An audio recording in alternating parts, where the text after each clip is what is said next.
এই সবাইকে মানবের হিসেবে কাজ করতে হবে। সেই ক্ষেত্রে আমরা বক্তব্য দেব, আমি সমাপ্ত করব। এই পর্যায়ে অনুরোধ জানাচ্ছি বক্তব্য দেওয়ার জন্য জনাব মোহাম্মদ আলম, সভাপতি বাংলাদেশ আওয়ামী লীগ ময়মনসিংহ জেলা শাখা।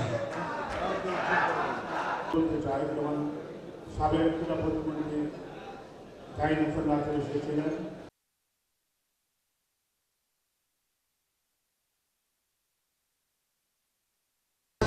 আরো বাড়িয়েছেন। ইতিমধ্যে আমাদের বিভিন্ন নির্বাচিত জনপ্রতিনিধিবৃন্দ এবং অন্যান্য সুদীবৃন্দ সরকারি কর্মকর্তাগণ সেটি তুলে ধরেছেন।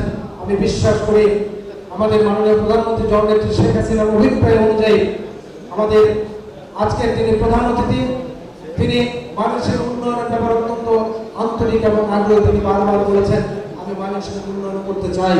আমরা বিশ্বাস করি আমাদের এই আকাঙ্ক্ষাগুলো তার হাত ধরে আমরা যারা বিভিন্ন স্তরের নির্বাচিত জনপ্রতিনিধি আছি আমরা এগুলো বাস্তবায়ন করে মানুষকে আমরা ইনশাআল্লাহ মডেল মানুষকে করতে চাই। আজকে মাননীয় প্রধানমন্ত্রী করেছেন, সেই বরাদ্দের টাকা সেই বরাদ্দের কাজ করেছে। আমরা দৃশ্যমান দিকে আপনি নির্বাচনের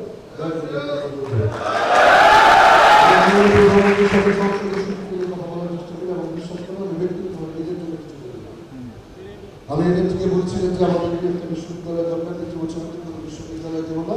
শিক্ষামন্ত্রী বলছেন আনন্দমোহন বিশ্ববিদ্যালয় যেহেতু আনন্দমোহন কলেজ আছে সেটাকে কনভার্সন করে দেওয়া সম্ভব, আমরা চেষ্টা করবো সেটা দেওয়ার। সাংস্কৃতিক পরিকল্পনা বলা হয়েছে, আমি নির্দেশ করে বলি না, সত্যি ঘটনাটা বললাম। আমাদের একটি সাংস্কৃতিক পল্লী ছিল, সেটা কোনো একজন ব্যক্তি নেতা সেটা আমাদের মানুষ থেকে নিয়ে সেটা তার জন্য স্থাপন করছে, সেটা তার কৃতিত্ব, এখানে কোনো ধ্বংস নয়। কিন্তু আমাদের নতুন করে যেহেতু আমাদের ঘাটন আমাদের মহুয়া চকিলাদি মানুষকে আপনি একটি সাংস্কৃতিক পল্লী করে দিলেন, সেটা আমাদের বিশেষ আশা করেছে। আমাদের চলাচলের রাস্তাঘাটের অবস্থা ভালো, তারপরে যে সাথে আছেন আপনি আপনার কাছে আমরা আসলে এখানে যাবে তো বেশ করার সুযোগ এখানে কাছে সত্যি কথা বলতে যে সদরের লোকজন আছে তাদের এমনি তাদের হয়ে কথা বলছেন, এটাই সমস্ত আসলে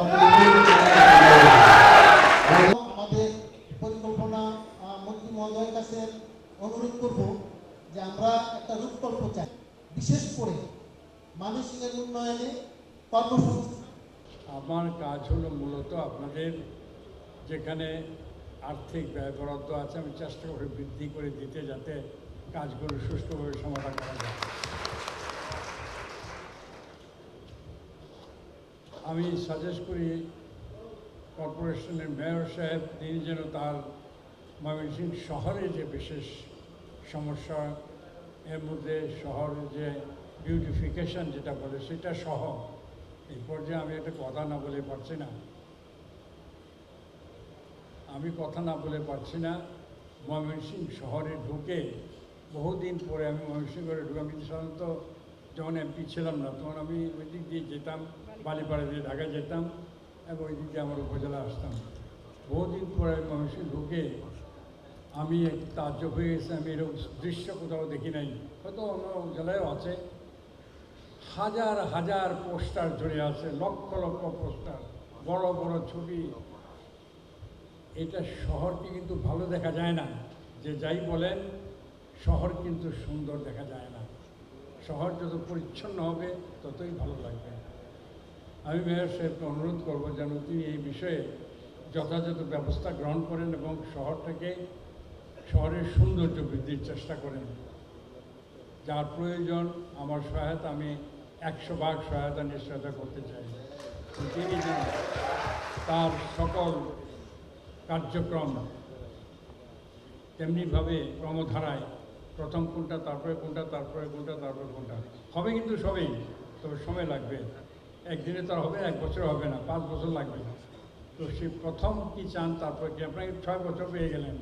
বলতে চাই, যেমন সাবেক ক্রীড়া প্রতিমন্ত্রী জাহিদ হোসেন রাজা এসেছিলেন, আমাদের বাংলাদেশের নীতি সরকার মাননীয় মন্ত্রী পরিকল্পনা মন্ত্রণালয় আমাদের মানুষের আগমন। ধন্যবাদ।